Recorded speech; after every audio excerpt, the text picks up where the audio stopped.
Assalamualaikum warahmatullahi wabarakatuh. Alhamdulillahirabbil alamin. Nahmaduhu wa nasta'inuhu wa nastaghfiruh wa na'udzu billahi min shururi anfusina wa min sayyiati a'malina. May yahdihillahu fala mudhillalah wa may yudlilhu fala hadiyalah. Asyhadu an la ilaha illallah wahdahu la syarikalah wa asyhadu anna Muhammadan abduhu wa rasuluhu la nabiyya ba'dah. Allahumma sholli ala Sayyidina Muhammadin wa ala alihi wa ashabihi wa tabi'in wa tabi'it tabi'in wa man tabi'ahum bi ihsanin ila yaumiddin. Qala Allah Ta'ala fil Qur'anil Karim, a'udzu billahi minasyaitonir rajim. Bismillahirrahmanirrahim. Masalul ladzina yunfiquna amwalahum fi sabilillahi kamasali habbatin ambatat sab'a sanabila fi kulli sumbulatin mi'atu habbah wallahu yudha'ifu liman yasha wallahu wasi'un 'alim. Shadaqallahul 'adzim. Pertama-tama kita panjatkan puja dan puji syukur kepada Allah Subhanahu wa taala karena atas limpahan rahmat dan hidayahnya kita masih bisa melaksanakan salat zuhur berjamaah kemudian hadir di majelis ilmu ini.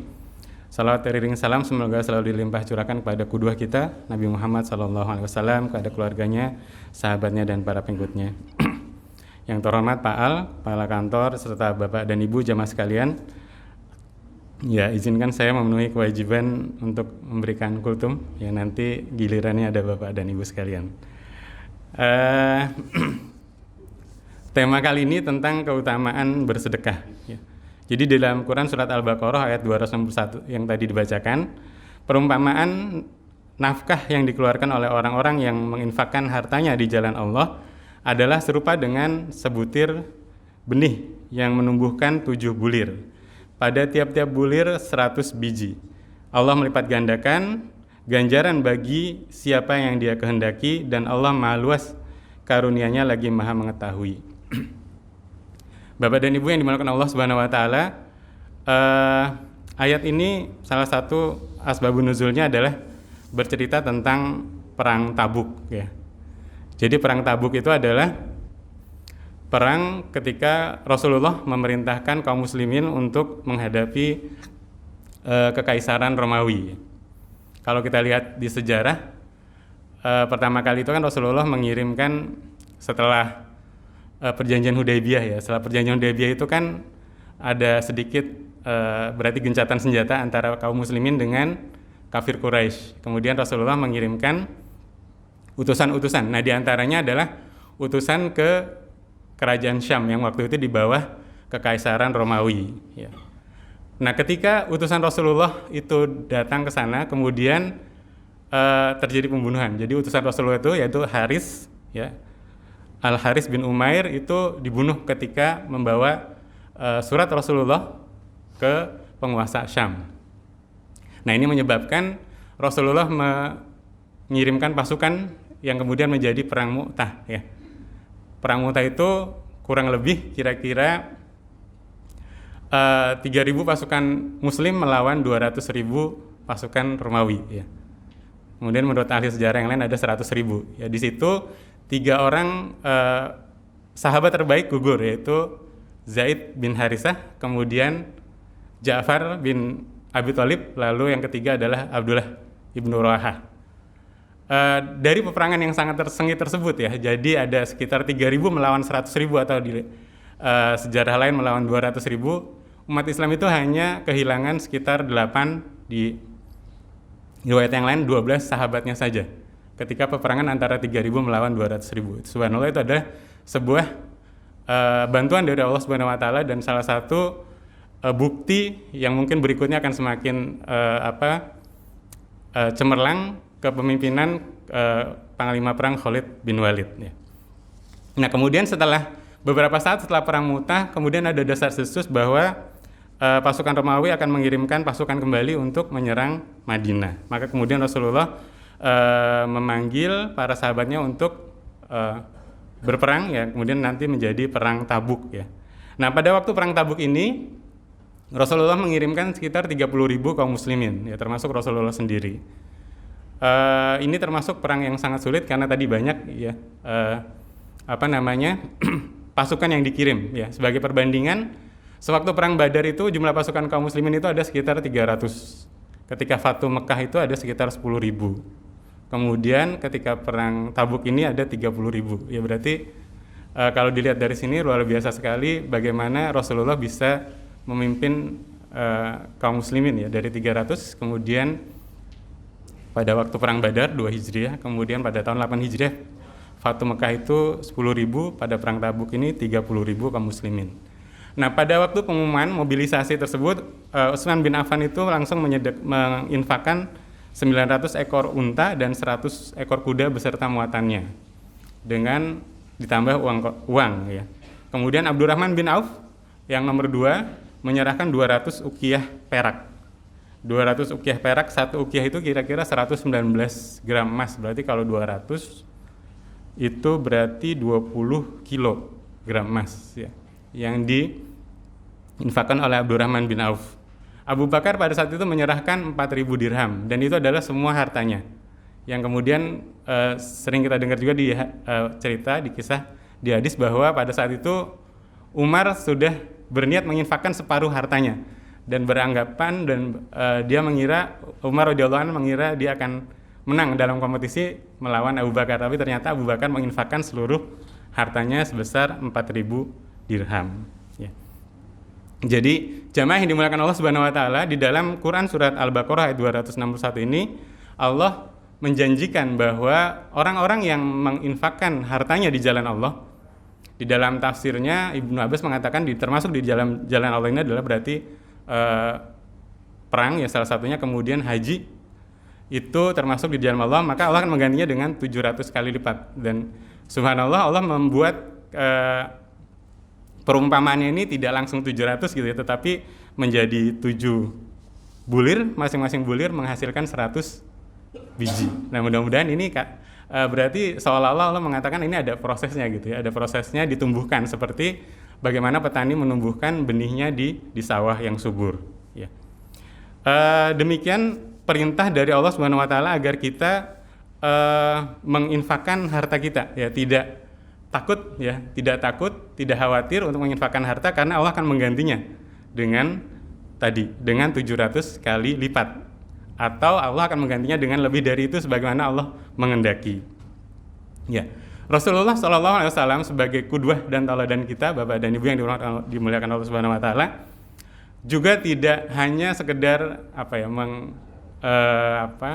memotivasi kemudian menjelaskan, tetapi juga mencontohkan ya.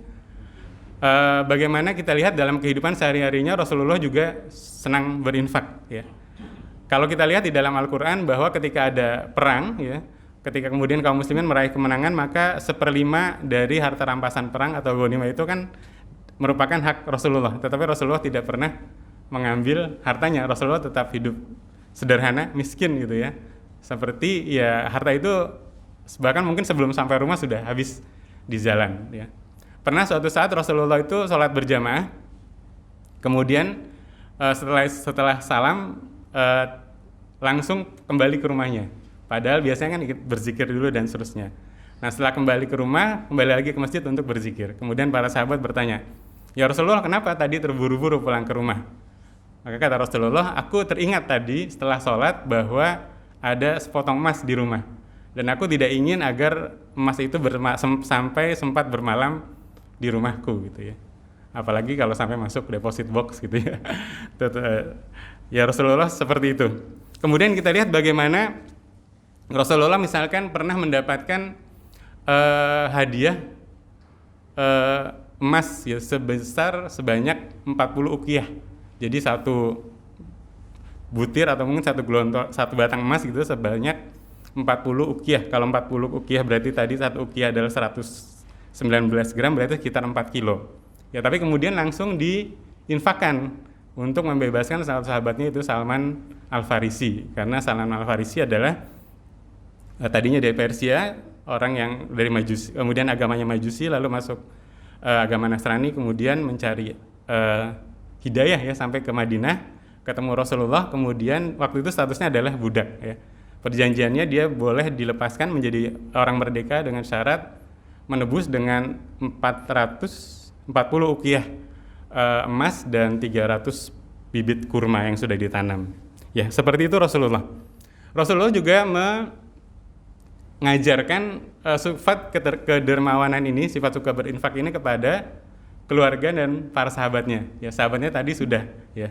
Bagaimana para sahabat ketika ada pengumuman mobilisasi itu kan berlomba-lomba untuk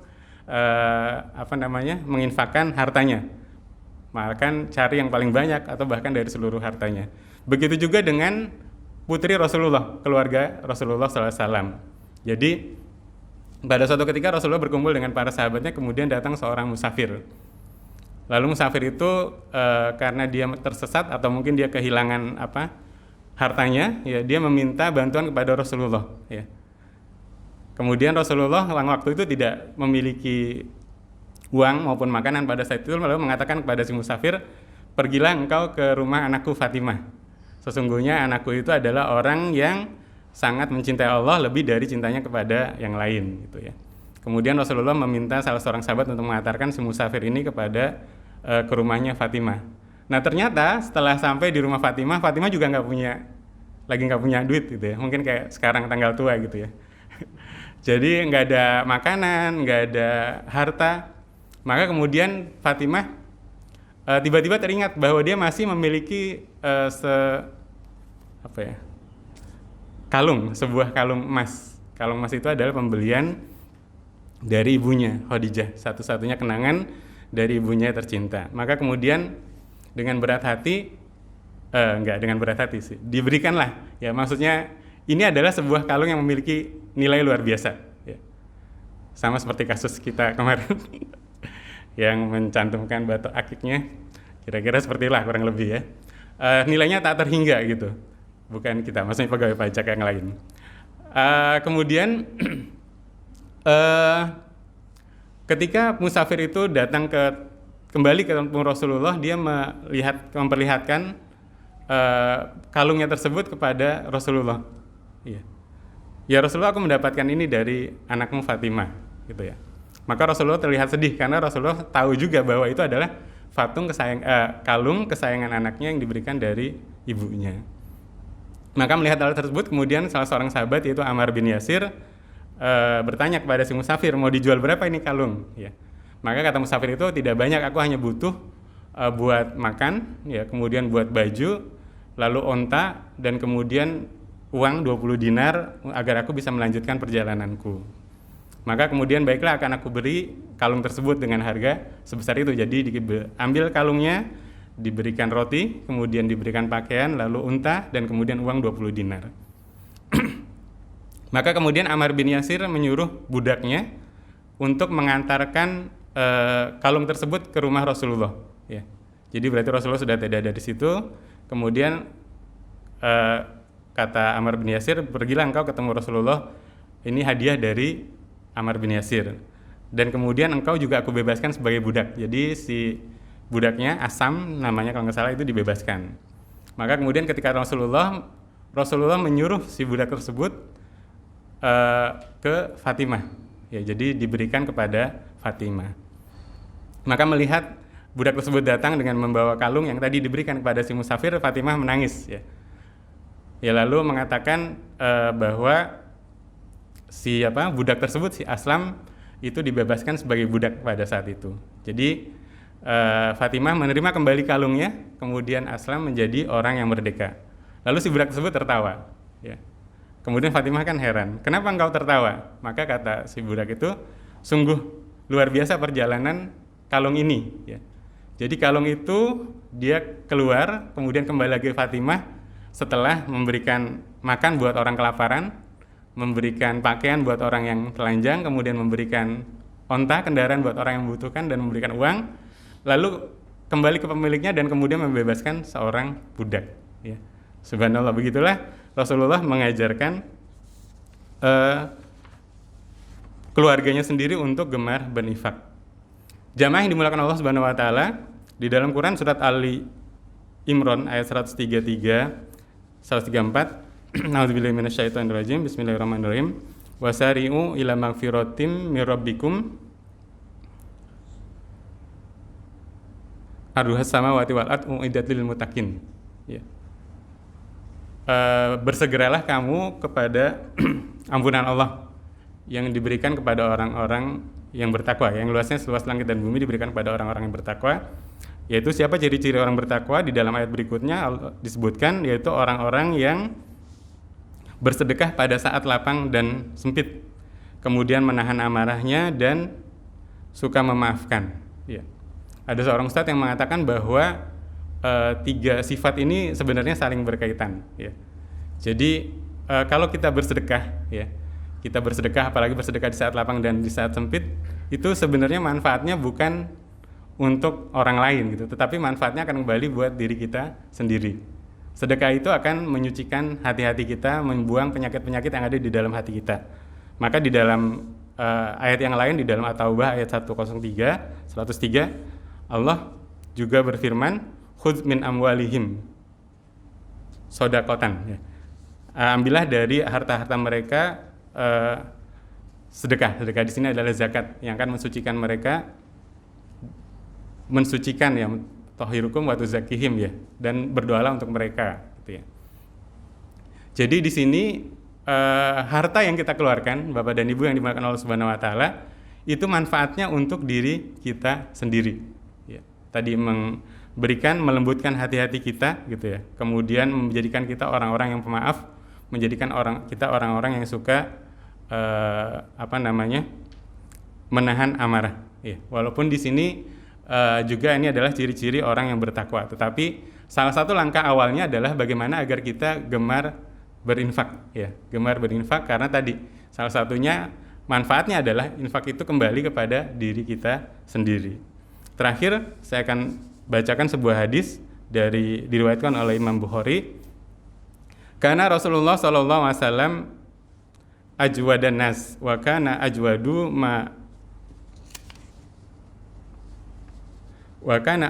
ma ikuna fi Ramadan hina balaghahu Jibril wa kana yalqahu fi kulli lailatin min Ramadan yudarisul Quran. Fala Rasulullah sallallahu alaihi wasallam ajwadu bil khair minarihil mursalah. Adalah Rasulullah sallallahu alaihi wasallam itu adalah orang yang paling dermawan.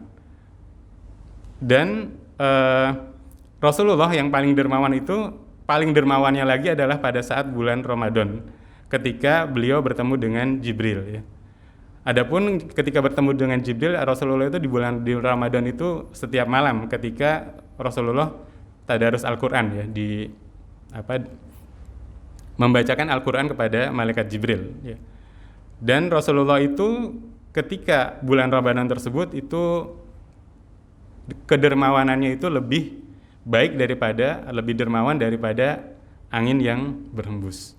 Ya, jadi ini salah satu momen bagi kita, bagi Rasulullah, bagi kita, bagaimana ketika kita di bulan Ramadan ini kita banyak berinteraksi dengan Al-Qur'an, banyak membaca Al-Qur'an, juga mungkin banyak memperbanyak infak kita ya. Mudah-mudahan apa yang kita niatkan, apa yang kita semangatkan untuk kita tambah amal-amal ibadah kita pada bulan Ramadan ini, saumnya, kemudian tilawahnya, infaknya, mudah-mudahan bisa Allah wujudkan dan bisa Allah terima segala amal ibadah kita.